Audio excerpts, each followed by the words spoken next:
What's up, guys? Coach David here, and I would like to introduce you all to a new episode of the Beyond the Athlete podcast. I'm your host, Coach David, as you all know.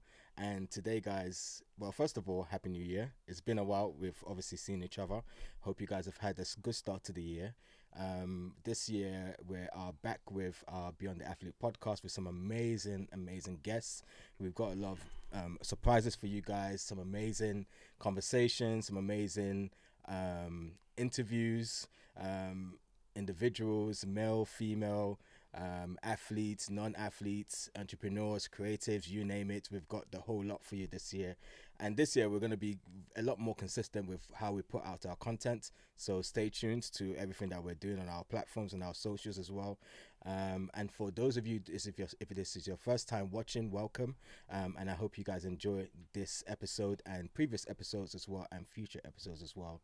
Today, I'm joined by two gentlemen, one of them who is my co-host and the other who is a guest of ours. And I will first of all introduce our guest, gentleman called Jim Rai, chairman of Vitality Esports. But he's not just in esports, he's also an author. I would say retired lawyer as well. I wouldn't say retired. Okay, no, maybe not retired. Lawyer as Maybe well. retarded, but Lawyers don't retire. Yeah, it's true. Lawyers don't retire. Lawyer as well. And I'll get him to introduce himself a bit more because I know he does quite a lot of things. We've spoken off the camera about a few things as well, and he's got some amazing things happening this year also as well and beyond that I would like to share. And then to my right is my co-host, George Jumbo, who is in everything to do with sports management, sports PR. He's also my colleague as well. We've been doing some amazing projects from the start of this year as well, which I think you guys should stay tuned to as well. Some big things happening this year. But yeah, welcome, gentlemen, to the Beyond the Athlete podcast. Thank you. Thank you, Dave. How are you feeling today? Feeling good. Good. Feeling good. Great. It's raining outside, but hopefully when this comes out, it'll be sunny. Amazing. Amazing. So obviously, I'll give you a breakdown of Beyond the Athlete. Beyond the Athlete started off as a basketball podcast, and we realized that we wanted to expand it into all sports and beyond sports as well, which hence the title Beyond the Athlete. We wanted to really dive into the mindset and the person in the sports, whether they're an athlete that's played sports before or they just are in that space, that industry. So that's the reason why we started this. And for us, we want to showcase to a lot of the young people and people in general across the world. We have people that watch and listen from places like as far as Aruba, people from Italy, United States, Switzerland, Sweden, Finland, like you can name it. There's so many people all over the world that actually listen to this. And it's amazing how it's growing. But yeah, the conversation, this is very conversational, so be relaxed. We're relaxed setting. We're actually in the Red Bull office as well, Red Bull London. Thank you for having us as well. But yeah, Jim, it's been amazing. Obviously, I met you last year at George's event, and we had a great conversation that evening. And I think if the event went on for 24 hours, we would have still been having a conversation throughout that. Yeah. Well, you might have fallen asleep. No, not at all. Still been talking. Not at all. But I like to always start my conversation with the beginning. Growing up as a child, your childhood, because I always feel like something around when growing up as a child will always kind of like impact the trajectory of who you are today. So what was that like? What were your parents like in terms of like your childhood? What was your relationship like with them? Wow. How long have I got? As long as you want. Okay. So I was. Thank you very much, Dave, for that. No worries. I was brought up by a lady called Bajwa. She was my grandmother. She passed away in 2013 at the age of 115 years of age. Wow, amazing. And she raised 5 boys. Unfortunately, her daughter, my mother, passed away at the age of 36 in 1972. And so she had no choice. Well, she did have a choice, but she decided to take on the mantle of raising us and 5 boys, and that gave her a sense of purpose. And so this one of the reasons why I was so keen on coming on this podcast was a sense of purpose is everything, everything about life. When you wake up in the morning to the time you go to sleep, and her sense of purpose was to raise 5 boys, to feed them, to make sure their clothes are set, to make sure they go to school, to make sure they're good human beings with a good value system. And she did a good job. And so I wrote a book on her and her value systems. And what was it that made her look so young at such an old age? What made her drive the way she didn't drive, by the way, but her drive. And what made her want to do that? And I think it was the fact that she ate well. She kept the traditional value systems going back into the, in the 19th century. She never went out and had artificial food. She made sure that her mental state was always in a good place. She kept relevant. She never retired. And I think if you don't retire your mind, your body will not retire. If you always have a sense of purpose, it will give you the drive that you need. And her sense of purpose was to make sure that she brought up 5 kids. So that was my upbringing. And I had an amazing father who he lived with laughter, love and service of others. And so watching him in his world, the way he was disciplined, not just what he said, is the way he walked, his talk, was amazing. So that was basically the 2 major influences in my family, along with my brothers. Okay, amazing. How many brothers? There's 5 of us in total. Oh wow. Well, there's Lucky. 6. There's 6 really. There's one additional one who I never knew wasn't my brother until recently. He was our cousin brother. Okay. Where are you on the rankings? I'm number 4. Number 4. Yeah, okay. I'm the youngest of a twin. Yeah, sounds like Man United, number 4. You're the youngest of a twin. Yeah, I'm the youngest of a twin. Yeah, Amazing. so he's 11 minutes older than I am. Identical? Wow. And I wouldn't say so. I can show you a picture. You can tell me, but he's 11 minutes older and he tells me to respect his elders. So it's typical, I've had to live with that. But living with 5 brothers, we lived on top of a shop. We lived in a place called Southall. A bit rough and ready. The school we went to was a good school. It was Villiers High School. It was a good school. But if you went down the wrong path, then there was no coming back from it. And we were in that arena where there were things that would entice you, addictions that you could easily get involved in. But I held strong in not getting involved in that, because I kind of always felt that I'm better than that, and I didn't need it. I do like to, I don't mind a drop of alcohol every now and then. However, I kept a discipline, and I realised that everything in moderation is good. So I grew up in that environment. I grew up in a shop. Most of my time was working downstairs rather than studying. I decided to become a snooker player, and I used to hustle for a living. And then I thought that was my life. And because I spent so much time in the snooker halls, I finally, unfortunately, was told to leave college because I wasn't good enough to stay in college because I was spending too much time in the snooker halls. And one of the teachers in the college said to me, "Jim, you're only good enough to stack apples and oranges, and I suggest you go back to your dad's shop and you stack apples and oranges, and that's all you're good enough to do." And just those words, they didn't break me. They actually made me. And I thought, I know I'm not just good enough for apples and oranges. I can do a lot more than that.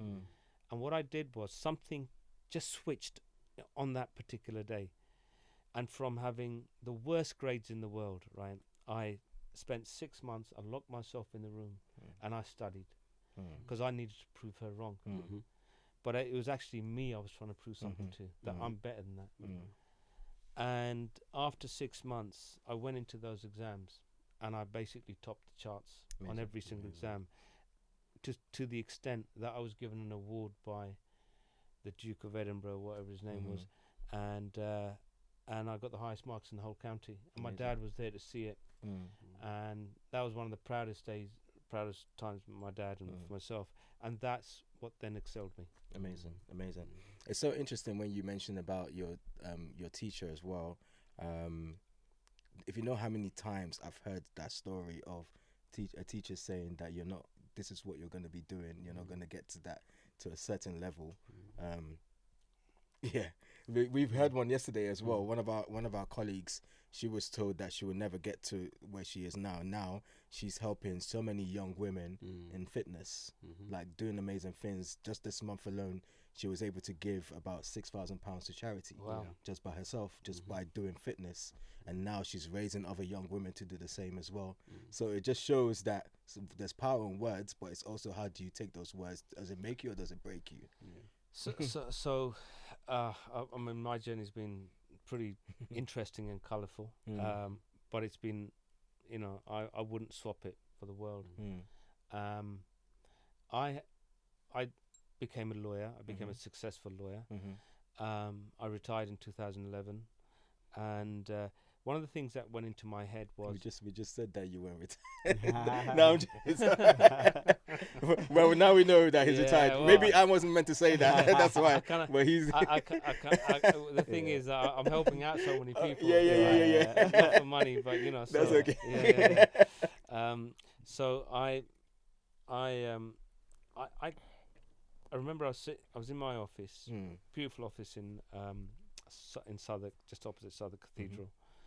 I was looking outside, looking at the river, and I was thinking, Jim, now that you've done this and now you've exceeded in the law and you've done everything you needed to do and you've become a senior partner and, what else do you want to do? Because time is limited. Do you just want to carry on being a lawyer, carry on earning money, carry on buying a bigger house, a bigger car? What actually do you want to do? Because ultimately it's about what I want to do, what fulfills my soul, what nourishes my soul, what makes me wake up in the morning and feel good about what I'm doing, right? Sure. And two things came to mind. I mean, they're really random. One was I wanted to go out all over the world and help people, those people that can't be reached. And the second thing I wanted to do was I wanted to eat really good lunches in good restaurants every afternoon. That's good. That sounds like me. Right? Yeah. With a glass of wine and a nice food. And guess what happens? Exactly those two things happened to me. That's what I wanted, and that's what happened. And last year or the year before, I think helped give 58,000 people eyesight from Nepal to Bhutan to Ladakh to Ethiopia, Ghana, all over the world. And I brought the money together through the Ted Cody Foundation and Ted Cody Group Foundation, and I brought the doctors together, Dr. Ruth, and we did that. And amazing. Helping one is amazing. Helping 58,000 and the impact that has on all the other families and their families around them and their environment, the return on investment is off the charts. That's amazing. So that was manifestation. That's amazing. That's amazing. And one of the major things that you said is helping people. Like, people don't realize the value in helping people, and the value is not the value that you get for yourself. It's the value of you've helped one. If, like you said, you've helped one person, that person has 1,000 people connected to them that they can help. The 1,000 people have 10,000 people to them that they can help as well. Correct. So it's amazing. And then it's paying it forward. You see, exactly. They pay it forward. So I've got this philosophy, right? And I might as well, while I'm on this show or podcast, right, I might as well tell you now. And it's just come to me recently, and you need to listen to this carefully. So we're made up of two parts. Part one is our physical being. Our physical being is our DNA, our ancestry, right? All the thousands of years of why we're here today. What you do and say and how you behave in your body language, someone was doing 500 years ago, exactly like the way you're doing it today, because that's the way it goes, right?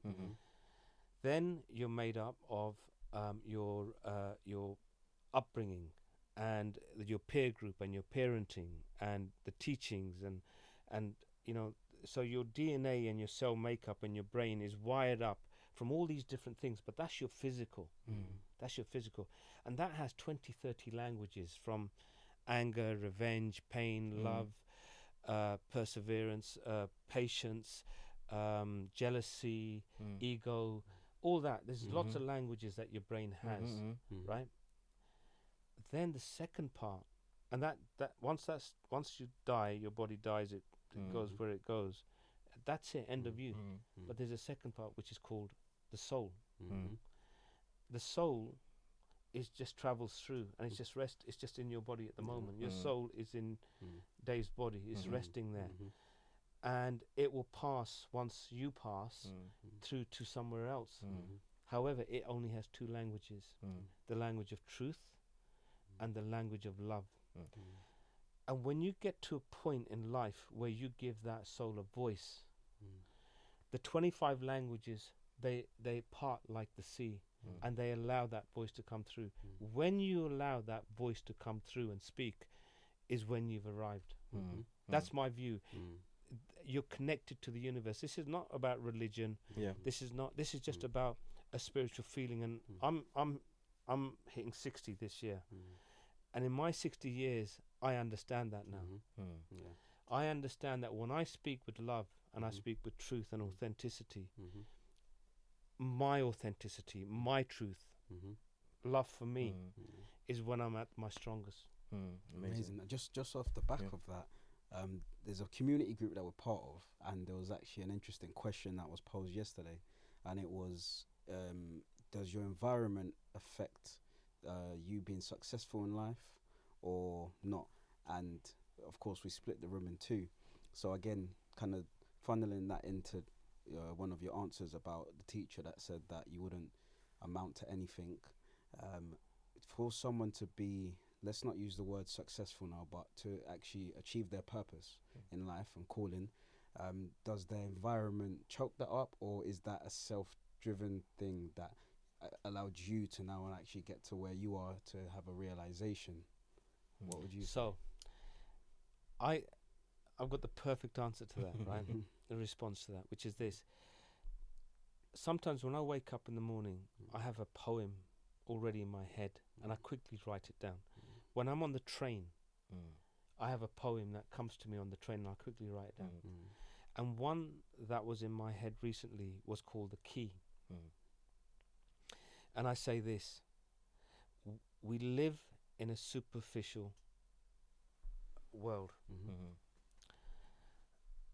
Actually, let me start that one again. We live in a world full of superficial narratives that dictate our everyday, kidding ourselves that we have our freedom and that we actually have a say, anxiously avoiding to rock the boat whilst plugging all the leaks, projecting a sense of authority just in case we look too weak. However, each of us possesses a uniqueness, often referred to as the soul. You'll find a diamond deep inside instead of a piece of coal. It's the part of you that needs to shine and show yourself the way, than constantly having to live in fear of what others may have to say. Maybe it's time to open your eyes and see what I can see. Ultimately, the choice is yours, my friend, as to who really holds the key. Wow. Wow. So we hold the key. This is our garden. It's our garden. It doesn't belong to anyone else. They're your rules. They're your boundaries. Don't allow the gate to be opened and someone just comes in and just abuses your garden. No, it doesn't work that way. You set the rules. The minute you start setting rules, people start understanding those rules and they start behaving in accordance with that. If I'm in your garden, I'll respect your rules. But you make sure that your rules are respected. And that's the key. The key is all within. And have belief within yourself. Don't worry about the environment. Each one has their own garden. They got to look after theirs. Wow. That was that Yeah, was I like really that. thought provoking. Yeah, I like that. Yeah. So yeah, and these are things that are coming to me over the last few years, in all my years, I'm really understanding it. Because if I was to go today, it's cool. I'm really good with it.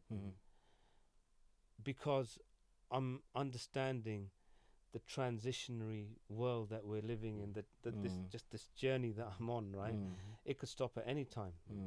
I often talk about a train, it's in the book, it's called ... and then you're dead. It's the ... that you need to live, and this train journey that we're on, we get onto the carriage with two people, and we stop at many stations on this train journey, one-way ticket, and many people come into your carriage and come off. Some people stay on your carriage for quite a while. Some people only stay on for one stop. But the secret to life, this is what I've learned, is everyone who comes in your carriage, like you two are in my carriage right now, listen, learn, speak, be aware, don't ignore. And there's a little window outside your carriage, in your carriage, and you can look outside. Also admire the view as you're traveling. Do the two, because you don't know which station you're going to have to come off at. So the carriage keeps going. The carriage will keep going. So enjoy. Don't argue. Don't be negative. Don't beat yourself up while you're in that carriage. It's your carriage, for God's sake. Right?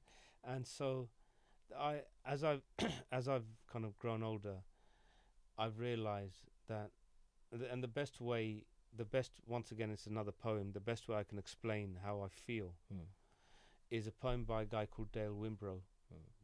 He wrote it in 1934. He wrote it from a male perspective, but it's meant for the world, right? He says, and I think this sums everything up for me. He says, when you get what you want in your struggle for wealth, for success, for money, and the world makes you a king for a day, then go to the mirror and look at yourself and see what the fella has to say. For it's not your father, mother, or wife whose judgment upon you must pass. The person whose verdict counts most in your life is the guy staring back from the glass. For he's the one to please, never mind all the rest. For he is the one with you clear up to the end. And you know you've passed your most dangerous and difficult test when that guy in the glass is your friend. You may think you're Jack Horner, Chisel Plum, and think you're a wonderful guy, but the guy in the glass only thinks you're a bum if you can't steer him straight in the eye. You may have fooled the world through the passage of years with pats on your back as you pass, but your final reward will only be heartache and tears if you've cheated that man in the glass. And I've come to realize that, Jim, please don't cheat yourself. Don't. We all do it to please others. We'll tell tiny white lies. We'll pretend that we're on the right path when we're not. We'll pretend it's okay to do something when you know it's wrong. And so I've slowly but surely started investing in my truth. And what my next question is, what did it take to get you there? Because, for example, myself, it took me a very long time to realize that I was okay just being myself.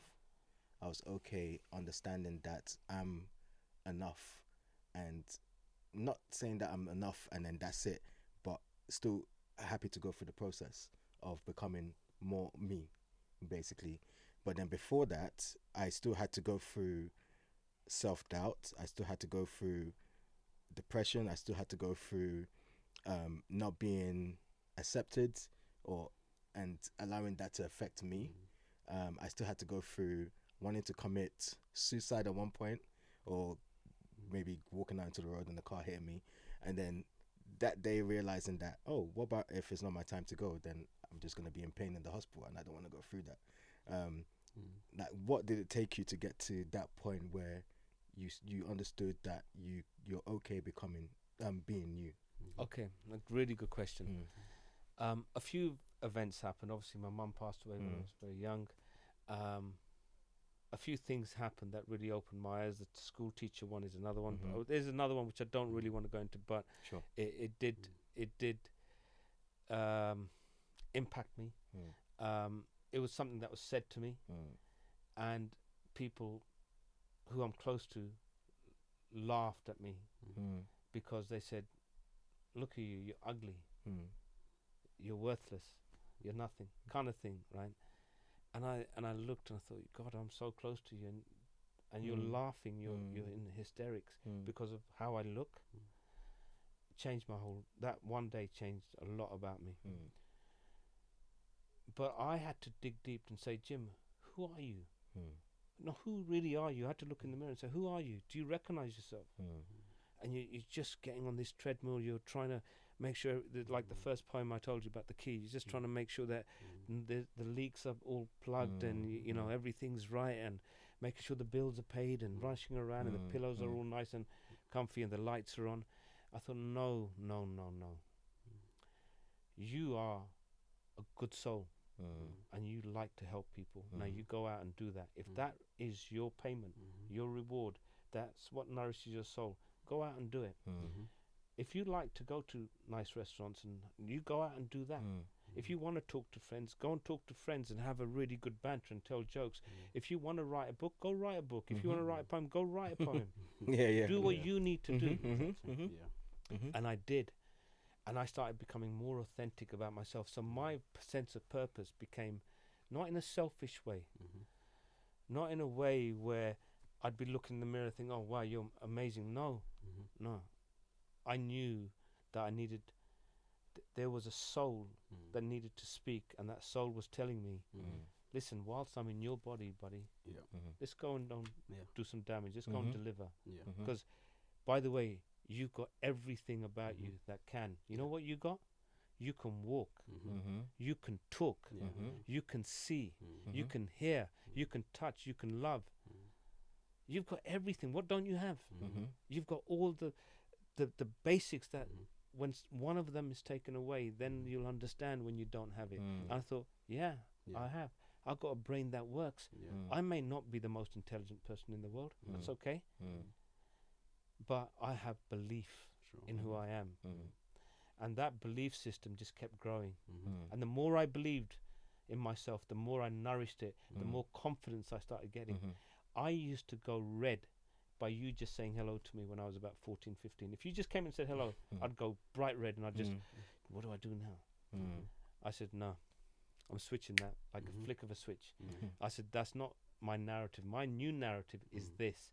And I'm going to start believing in my new narrative. That's going to believe and record in my subconscious mind that this is who you are. This is why you came into this world. And I never let anyone, and even if anyone try to put me down, anyone says anything to me today, it's like a water off a duck's back. No, it's interesting on that. You've highlighted some engaging points that I think a lot of the listeners will have to pinpoint as well. And you know, an interesting thing is I came into your office some point last year. Amazing office, by the way, guys. I'm yet to no, you're more than welcome to come through. I wanted to sleep in there. It was that good. Like, I was thinking, no wonder they come up with genius moments in a space like this. Look at it. So I came in there and then we had a good chat and whatnot. Again, we was planning some things. And then your book, Jim gave me his book, and the first page, I kid you not, I opened up. He said, just open a page, any page. And it said, congratulations, you have won the lottery. And I've just pinned that on the book. And I said, what a coincidence. The reason now, because you're touching on the soul. And again, the soul is something, you might want to highlight it to the listeners, is where the gold is, where the riches are. And it's about birthing it out, again, you know, through conversations and then, you know, being with the right people. So, again, do you want to touch on that particular page, you know, and just correlating it with the soul? So I had, I unfortunately had a major operation, on the heart a few months ago, and while I was waiting to go into the surgery, I wrote a poem again. And see, this is the other thing. When you've got time and you're frustrated and you're negative, whether you're waiting in traffic, whether you're waiting for the train to go by, whether you're waiting in the queue, don't get frustrated. Time is limited, right? Try and turn that into something, recycle it into something positive. Spend that time doing something, not just, something that just kills your mind. Create something for your mind. Create something of value. Create something that nourishes your mind. Spend that time. It's all about how you perceive and you want to be perceived. It's all about what you invest into yourself. And I thought, well, I've got 5 minutes before I'm going in, so I'm going to write something, because just in case I don't come out. I said, as I sit here quietly and wonder, this goes to your point, George, as I sit here quietly and wonder, what was it really all about? Have I truly lived my life to the full, or one that's clouded in doubt? As I play my recording backwards, rewatching the highs and the lows, did I truly cherish the moments I had, or did I simply take life's blows? As I questioned the choices I made on my journey and the people I met on the way, did they truly nourish my inner soul, or did they steal my light away? What we come to understand in this life, at times a bit too late, is that this is the only one that we're given. Whatever may lay beyond this world, we don't know with any certainty or vision. But what we do hold is this very moment. And there's a choice we need to make. Do we allow our life to go by in the blink of an eye, or do we allow our souls to awake? So that's the answer to your question. I allowed my soul to awake, and I am. That's why I'm speaking. That's why I'm here today. Because this is not me speaking. This is my soul speaking. Definitely.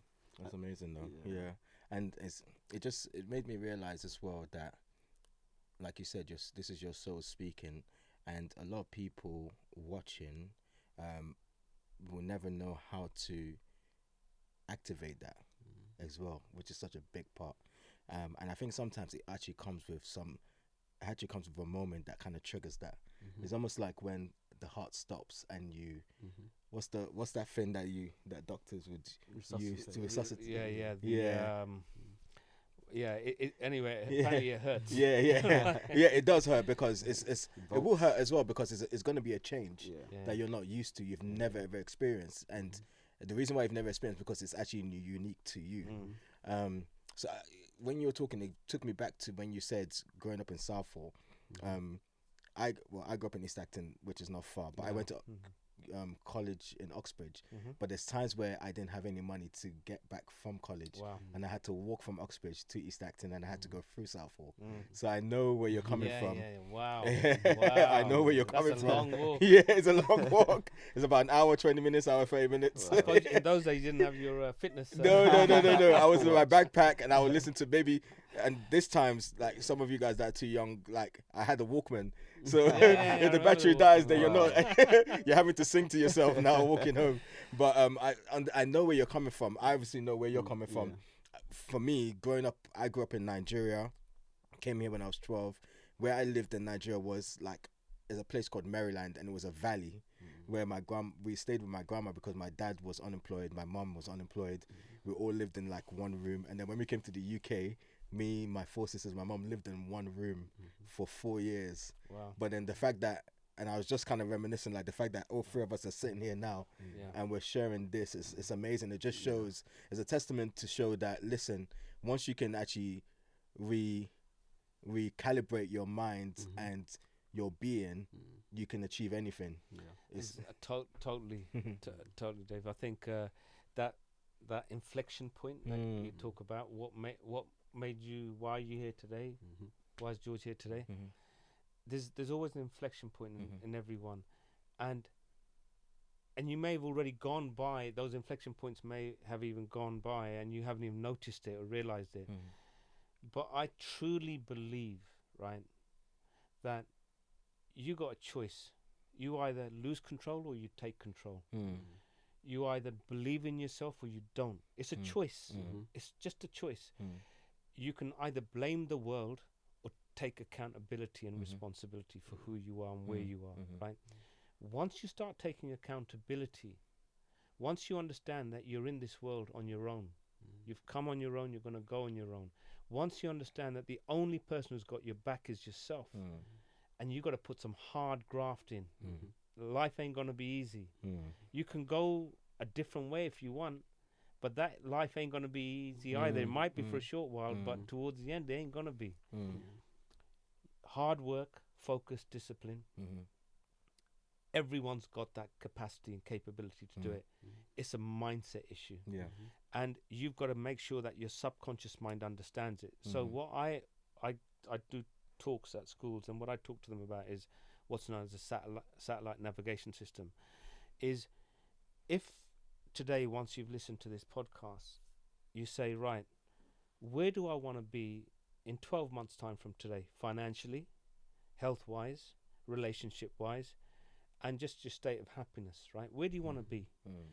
With the people around you, with your friends, just how you feel when you wake up in the morning. Just do me this one favor. Write down those 3 or 4 things on a piece of paper today. Just very simple, one-liners. Just write them down and write down the date, 12 months from today, right? So what you've done just by doing that, just that one simple act, is you have gone and put into your postcode, your satellite navigation system, the postcode that you want to get to within a certain time. Now, when you look at that in the satellite navigation system, it'll tell you the direction you're going in. It'll tell you what time you're going to get there. What you've done is, in your subconscious mind, you've dropped those goals in your subconscious mind. Don't forget, you're the driver. The conscious mind is the driver, and it just follows that satellite navigation system. It doesn't even think, it just follows it.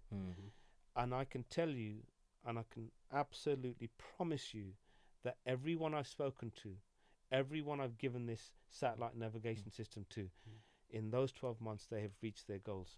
And what they've done is they've written a letter to themselves, and they said, hey, Dave, I'll be meeting you in 12 months' time in this place at this time.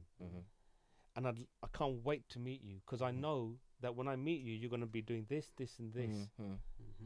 And you're writing a letter to your future self. And you can't open that letter until that date. And then Dave today is going to be meeting Dave in 12 months' time with all those things that he had put on his wish list. So that's, for me, that's what I done without realizing it. When I said I wanted to go around the world and help people, that's what happened. When I said I wanted to eat in great restaurants and lunches, that's what's happened. And now I'm creating a new narrative for myself when I've hit this 60 mark, and to totally be free from all those 25 languages. One thing you mentioned about subconscious mind, and I'm paraphrasing on this, our mentor PT, he mentioned once that your subconscious mind is actually your conscious mind, without realizing, because what you call your conscious mind right now is based off what your eyes is exposed to right now, whether it's social media, whether it's the celebrity world, whether it's success, what success looks like. But your subconscious mind is really your true conscious mind, because just like you say, your soul is your true self. So your subconscious is actually your true conscious mind. So if you're able to bring that forward, it's amazing. If you can bring your subconscious in your conscious, oh my God, then you're you're in heaven. So and the reason why I'm saying that, because the reason why I was able to make that transition even to who I am today and who I'm becoming, and same with George as well, is because the same way that your teacher said that you were going to be stacking the oranges and this and that, I was always in the space where people used to laugh at me, people used to look at me as, oh, it's not going to be anything. But then this man said to me, you're going to be, you can just be yourself, and you're going to be the greatest sports leader in the world. Wow.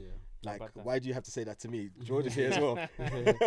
George is in sports as well, but he's also taking that for himself as well. So sometimes those words, it's either, so you can get the most positive word that is going to change your trajectory into success, but it's up to the individual to take that in and run with it. 100%. It's the same way you can get a negative thing, is for you to take that and to run with 100%. it. 100%. I the way I put it is, if someone chucks an orange at me, I'll take the juice out of the orange, but I'll leave the peel behind. I want to take the message that why did he chuck it at me? What's the message?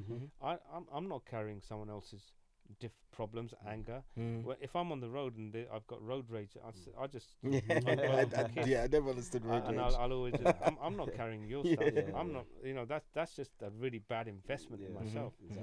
I feel that I promise you this will be the last poem I tell you. But it's called What is Success, because you mentioned success, right? And for me, success is if you can go to sleep each night with your soul at peace. That's what I think real success is. And then what is peace? Peace is when you can embrace each day's happiness and pain as one. What is one? One is when you can stay centered with your emotions rather than flipping between extremes. What is extreme? Extreme is when you forget humility in victory or fall to your knees in defeat. What is defeat? Defeat is when you don't have the courage to accept your loss. What is loss? Loss is personal to each of us, but you learn, grow, and evolve from the experience. What is experience? Experience is a recording stored deep into our subconscious mind that dictates our future. What is our future? It should be to go to sleep each night with your soul at peace. And for me, that's where I'm trying to get to. I strive. I do have a great sleep, I'll be honest, but that really is success. It's not about having a big house, a fancy car. It's about your soul being at peace with who you are. And I think again, it would be good to highlight some of the pinnacle moments you've had in your career as well. Because that people look at those material moments, but they don't know the behind the scenes. Again, these are words, and like you said and reference, words are invisible. We can't see what we've been talking about now, but you can feel them. Like you said, people said negative things, but how do we register that now? Even for myself, like I came here when I was 3 from Zambia. Wow. I'm mixed. I'm half Zambian, half Malawian. My family. I never really get to share my You never story. talk about the Malawian side.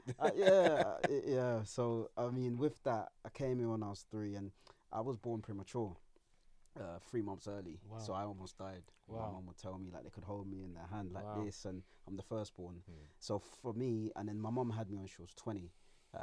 Again, married to my dad anyway, and they still are. But she was a young mum, quote unquote, back then. Of course, culture and whatnot. But she would tell me times where she would sit in the hospital and cry, like why she would see all the other mothers getting discharged with their babies same day or a day later, but she would see me in the incubator. Again, so for me, I think I've always had that subconscious. Again, this is just to register with anyone out there to correlate with the points, is like I've always had to fight for my life from before I even had a chance of life. So I think that thing has always been in me from then, because again, I'm fully developed. I'd like to say handsome fella. You are. Oh no, we all are. But in the sense of like, other people would see, okay, you was born early. There should have been health implications. Fully healthy, So like fast forwarding into like endeavors that I've had to, and facing obstacles like similar to Coach David, the number of rejections and laughter I've had is you can't, and it still happens now, but it's like I'd run out of ink and paper, but I know there's a uniqueness in each and every one of us, even those that are listening, that I can do something someone else can't, and that's the soul.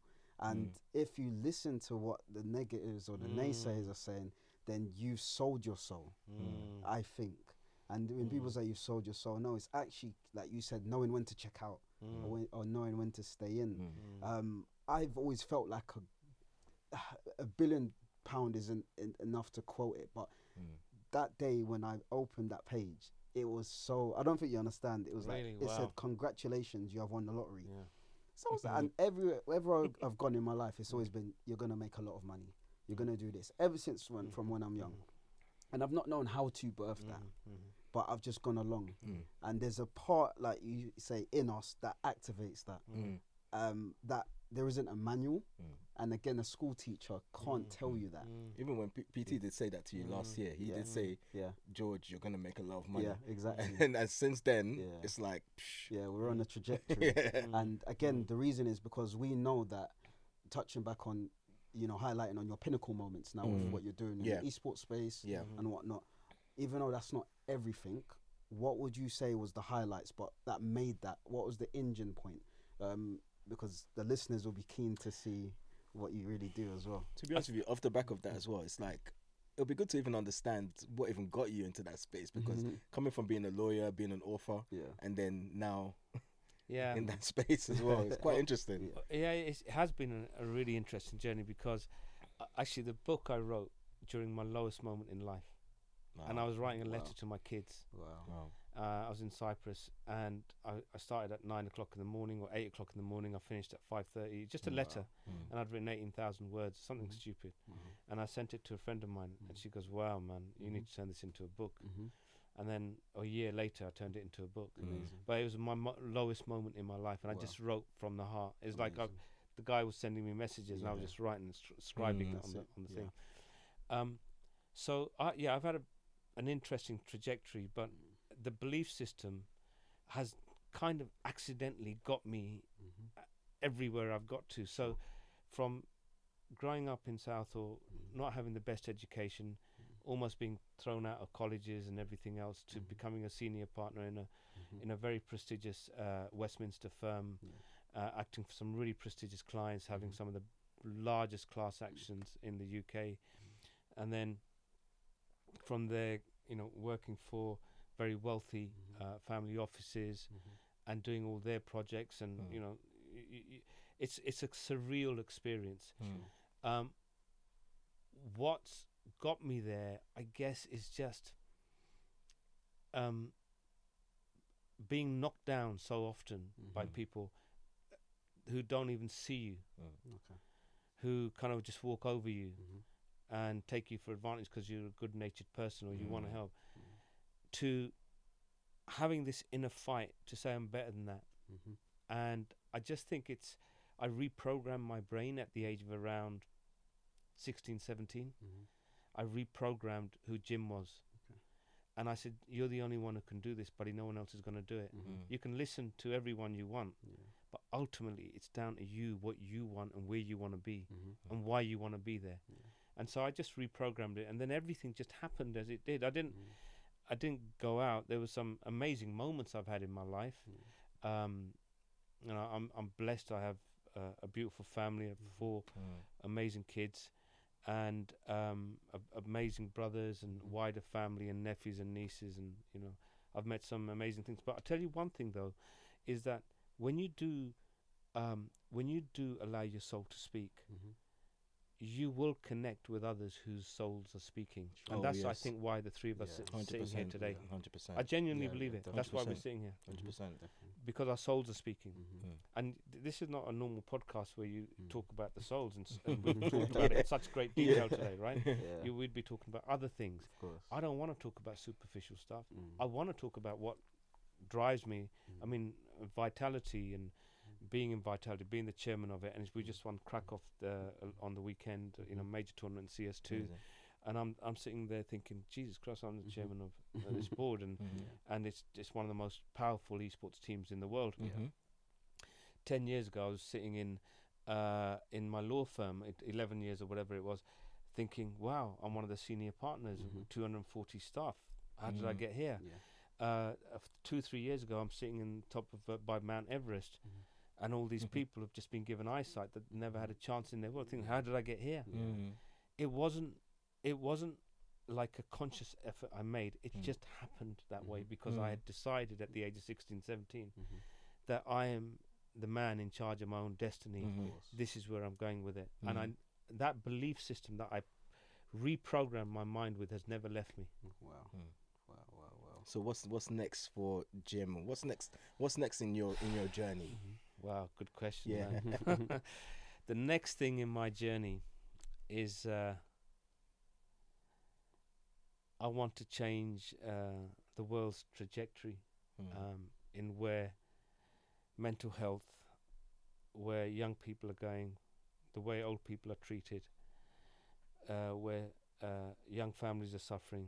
I feel I can change the trajectory in a small way, but let that grow, and almost like just running through everyone's bloodstream and the 8 billion people. I want a message, and I come from a culture called Sikhism, a religion, a culture, whatever you want to call it. It's about equality. It's about, we call it manjite jagjite, winning yourself before you try and win the world. We say manni mamatuchi, which is have humility, keep your humility strong and keep your intelligence high. Just simple things I want to start instilling. Nothing complicated. I don't need to write a complicated book. I don't need to get the academics to try and... I want to hit every corner of this world, from anyone, simple people, complicated people, judges, people, whoever they are. I want my message to go where everyone understands this one language, which the deaf can hear and the blind can see. And that's my next journey, which is, and I think I can. I have a belief system. I can start changing things without using religion, without using politics, but just using my soul. Yeah, it's amazing. I know I keep mentioning our mentor PT. One thing that he does, he says, free people, free people. That that sentence is so powerful. That, like you said, simple. Free people, free people. And with our community as well, our larger community, we're all about helping people, winning people's souls, allowing those souls to not die out. Like when you look at young people, especially if you look at areas such as maybe Peckham, Hackney, those sort of areas, a lot of them aren't exposed to what we're exposed to now. How do we now give them that exposure for them to change their lives, or for us to help them change their lives, whether it is, like you said, allowing the deaf to hear, allowing the eyes to the blind to see. And sometimes it's not physical blindness or physical hearing impairment. It could also be just being lost in a system, lost in a world, in a bubble that is not them or where they're meant to be. So that's great that you've just mentioned that, because I talk about this all the time, which is this superficial side of our lives, which is how we look, the surgery that people do, and teenagers and how they're trying to compete in terms of you know how they want to be seen. That's not beauty. Beauty is when the eyes can see through to the soul. Our idea of beauty would be very different. That's real beauty. That's something that you can light up the world with. And there was a story, and it's escaped me now, but I was going to tell you it. But it's where I want to be in my world. A very good friend of mine yesterday asked me. He goes, "Jim, what do you want?" I said, "I want peace."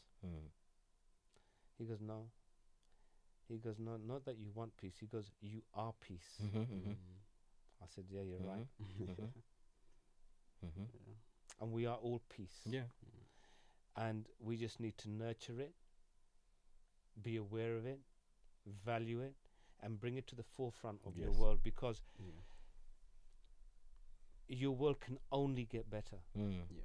When you harbor negativity, anger, revenge, jealousy, ego, all these things are there to destroy. And I feel that the way the world is set up right now, it just brings that into the equation each day, and it fuels all of those things. Why don't you fuel it with something beautiful for yourself?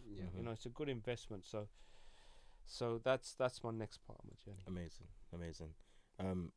Not last question, but more of like a reverse question. Do you have a question? Normally I say, do you have a question for me? But do you have a question for us? Okay. And it could be two different questions as well, if you want. One for myself, one for George. No, I think the question is for both of you. Tell me about your soul. I think my soul, which is also my spirit, is very much to do with helping people. And the reason why I say that is because I came from a place where no one helped me until I met the person and the family that allowed me to, that helped trigger my soul or my spirit to manifest into what I'm doing now, basically, and what I'm going to be doing. Because that started off, I'll say, I'm not going to say when I started like my basketball community. I would say 2014, when I was engaged with the family and my mentor PT. As much as it took me a while to really, really birth what my spirit and my soul was meant to manifest, I had to go through a process of dying within. Okay. With the person I was before. That had to die for that to come to life, basically. Absolutely. And that's exactly what happened to me. Yeah. And my manifestation may be sports, but it's still beyond that, hence beyond the athlete. It's still beyond that, because I may use sports as a tool, which it is, and I may use this podcast as a tool, but my manifestation is what the words that people that are watching are hearing, based off what I've heard from my mentor, that could and will change lives.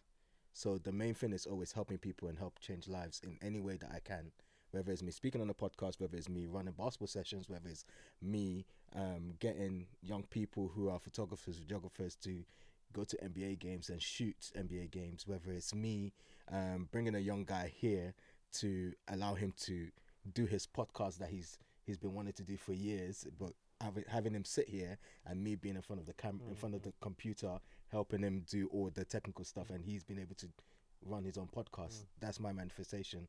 So it's never one thing, but it's so many things. So I just take the shape of what I need to take per time to help people. So yeah. Nice. George? Yeah, I'd say my soul, first of all, is very deep. I follow like a light, like a navigation. I don't know what it is. I have no plans, but it's navigated me to be in a space where I can allow people to actually activate their purpose in life. I've always been born to lead. I know that. So my soul feels rest in saving other people. And that when you're saving other people, you're going to go through a lot of ups and downs, misunderstandings, turmoils. No good deed goes unpunished. Yeah, exactly. And very great moments as well. But because they're troubled souls or troubled people, it takes a certain skill to, let me say, put that turmoil at mute, like to actually capture it and say, wait, hold on, and then show a direction. But I can only give a direction because I got direction. So my soul has a direction. I know where I'm navigating people to. Again, I'm the hub, but there's a family that I'm part of. Like Coach David mentions our mentor PT. It's not just a religious thing. This is life, like his purpose. So you're talking the language that we understand. This might be foreign to some people, thinking, wow, how did we get here? It's very deep, but you're an ultra successful individual in your own right.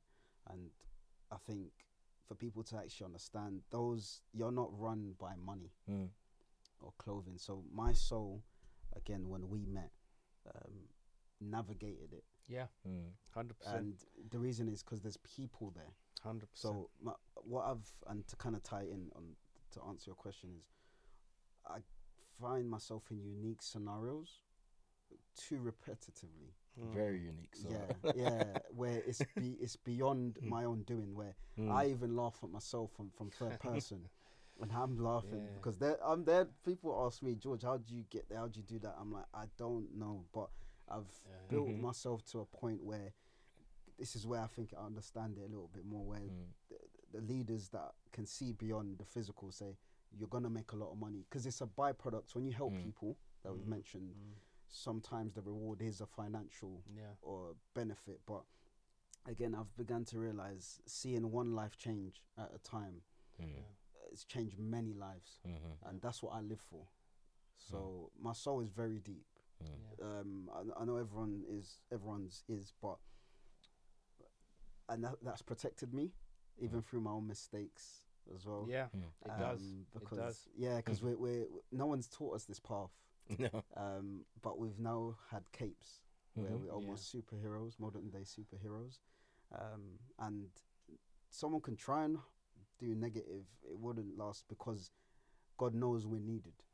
And we have seen heroes go, like you know, the Martin Luther Kings and things like that. But I think, like you've mentioned, the timings, there's a window where we're almost like there's a protection on you to go and achieve the people that need saving. And the expression that you mentioned might be sports, but I find myself in more than just sports scenarios. And it's almost like, okay, what's going on here? And I get misunderstood. That's one thing I'd say about me. So my soul, I've begun to realize, it's the way my life is, and there's a specific wiring and people around me I need to help be the midwives for that, for the benefit of the greater. Like you, I don't mind if I go today, as long as I fulfill my God. You haven't let yourself down. Exactly that. Even through my imperfections. And listen, we all have imperfections. You know, none of us. Don't worry about that. No one's perfect. I always say, I go by a 70% rule, which is, I have already decided that 70% of my day is going to be a good day. Even if I know it's going to be a bad day. That's it. I've already told myself, no, leave that to the 30%. But there is no way I'm allowing my day to be 70% neutral or bad and 30% good, because I'm not wasting this day. I'm going to catch it. Even when I have bad information or bad news and I've gone through a tough time, I still take the juice out of the day. I never let it go by, because this day ain't going to come back again. Exactly that. Amazing. Well, Jim, this is not the end, but this is where we say thank you for joining us on the podcast. It's been an amazing conversation. Part 1. We will definitely do this again. But we appreciate, obviously, you taking out your time. I know your schedule is quite jam-packed, and I know we were meant to do this last year, but I'm glad that we were patient and we waited to do this here as well. Also, thank you to Red Bull again for allowing us to use their amazing space. But yeah, thank you all for watching. I hope you guys have taken a lot from this conversation. I hope you guys you have your notepads out, your pens out, your notes on your phone, taking notes, taking a few older nuggets that we've been able to share and listen to on the podcast. Like I always say on every episode, do subscribe, comment as well. Let us know what you think. Let us know how you feel about this episode. Let us know what we can do better or improve on this podcast, and even ask questions that we can even answer to you guys as well. But yeah, you know, our socials, Beyond the Athlete Pod on Instagram.